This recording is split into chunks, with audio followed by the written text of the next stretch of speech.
Guardian বলো বা সবাইকে বুঝতে হবে, টিচারের কাজ কিন্তু খাইয়ে দেওয়া নয়, টিচারের কাজ হচ্ছে নলেজ দেওয়া। Hmm we are here to give you knowledge. স্টুডেন্টকে নিজেকে পড়তে হবে। হুম এক চারটে স্টুডেন্ট, চারটে সাবজেক্টের জন্য চারটে টিচারের কাছে দিয়ে দিলাম মানে আমার ছেলে ভালো স্কোর করবে, নো।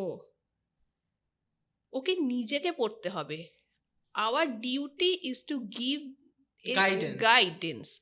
মানে আমার কাজ হচ্ছে তোমাকে আমি নলেজ দেবো, ইনফরমেশন তুমি এখন গুগলেও পাওয়া হুম যায়। কিভাবে পড়লে একটা জিনিস, কিভাবে করলে, কিভাবে চার্ট বানিয়ে, আজকে পিরিয়ডিক টেবিল একটা ছড়ার মতো করে তুমি কিভাবে চার্ট বানিয়ে কিভাবে লিখে পড়লে তুমি মুখস্থ রাখতে পারবে, সেই গাইডেন্সটা আমি এইসব দেবো। গাইডেন্স জীবনে গুগল দিতে পারবে না। গুগল দিতে পারবে না।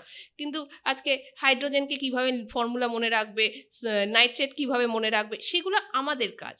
কিন্তু পড়তে তোমাকেই হবে, আর মনে সেটা তোমাকেই রাখতে রাখতে হবে। হবে। আর সেটা অনলাইন, ইন ফিউচার অনলাইন প্ল্যাটফর্মই থাকবে, আমার তো সেটা বিশ্বাস হয়। কারণ অফলাইন এখনো তোমরা, আমি তো আউট অফ কলকাতায় পড়াই, আমি তো কলকাতা থাকি না, ইউ নো ভেরি ওয়েল।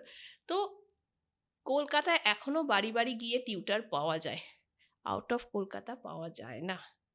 তো সবার পক্ষে 30 জন 40 জনের কাছে, স্কুলের 60 জনের কাছে স্কুলে পড়ছে, তারপরে তার প্রাইভেট টিউটার লাগছে, মানে এই সে স্কুলে যেটা বুঝতে পারছে না সেই নলেজটাই একটা প্রাইভেট টিউশনের থেকে চাইছে।